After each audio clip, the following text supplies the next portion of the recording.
Okay. Yep. Yeah. Cool. You can start it on the second slide.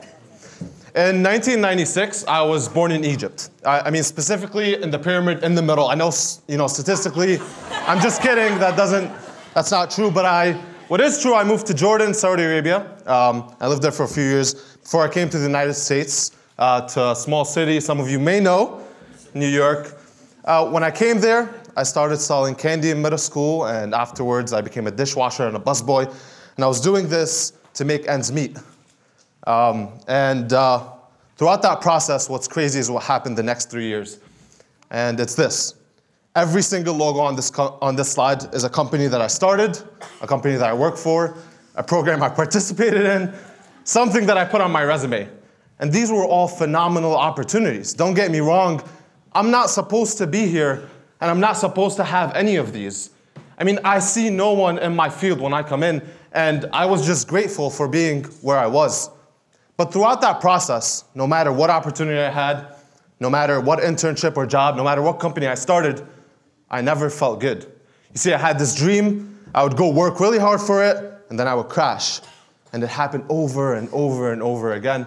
I was depressed, I was stressed out all the time. I was never truly happy until I got on a call with my mentor, and he said, after a 2-long-hour conversation, who do you love? I want to ask you this question really quickly and throw some people out. Go ahead. Mother. You! Ooh. All right. I told him a bunch of stuff. I said family, parents, girlfriend at the time. He said, you mentioned all those people, but you never mentioned yourself. And that struck me, I had goosebumps all over my body. I was trying to understand what he was telling me, but I didn't for a while. And what I got from that was I was working and working and working, all these jobs and opportunities and skills and events after one another. And in that process of chasing my dream, I lost myself completely. And I couldn't really figure out what to do. So I had a really big realization. And that realization is that rest is required for dreaming. Now, this could be funny, but the truth is, once you're in that cycle, you don't think about taking a break. You see, time for yourself doesn't seem very practical. And I learned that after my summer internship, the concept of self-love. Self-love is focusing and investing in yourself and your well-being. You're all change agents, you're entrepreneurs, you're innovators, you're gonna go out to change the world, and in that process, you might be stuck in that cycle I was in. You might be in it now. So I have a few concepts to introduce. The first one is to stop doing shit you hate. There's no reason any of us to do that.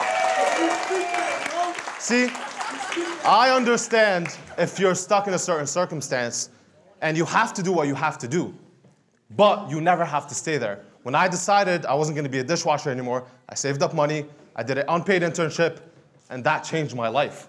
So if you love yourself enough, you will not do shit you hate. The second one is to stop saying you don't have time. We need to move away from that term. It's detrimental. Why? Because it gives us more stress and internally lets us know we don't have enough time in the day, but that's not the truth. The truth is that it's just not a priority. See, if you were a priority for yourself, you would put it first on that list. It would be a lot easier for you to say no to people, to say no to things that don't align with your vision and your goals. So you need to work on your priorities and get it straight. If you're not on top of that list, redo your entire list. The last one is to be mindful. And being mindful is about being in tune with your emotions, your feelings, understanding what's going on in your life. And you can do that by meditating. You can do it by taking a few minutes each day to write down your reflections, to understand why you're going through the things that you're going through. You don't have to suffer, and you don't have to continue suffering. You should and will be proactive with the way you feel. So, on this journey, you're gonna have a lot of failures. You'll have a lot of successes, and you'll see that no matter what you do, you'll never truly love yourself until you put it first. There's no CEO that's gonna love you. There's no company you start that's going to love you. There's no program you participate in or external recognition that will. Only you will love you. And you need to do that by being mindful and putting that first.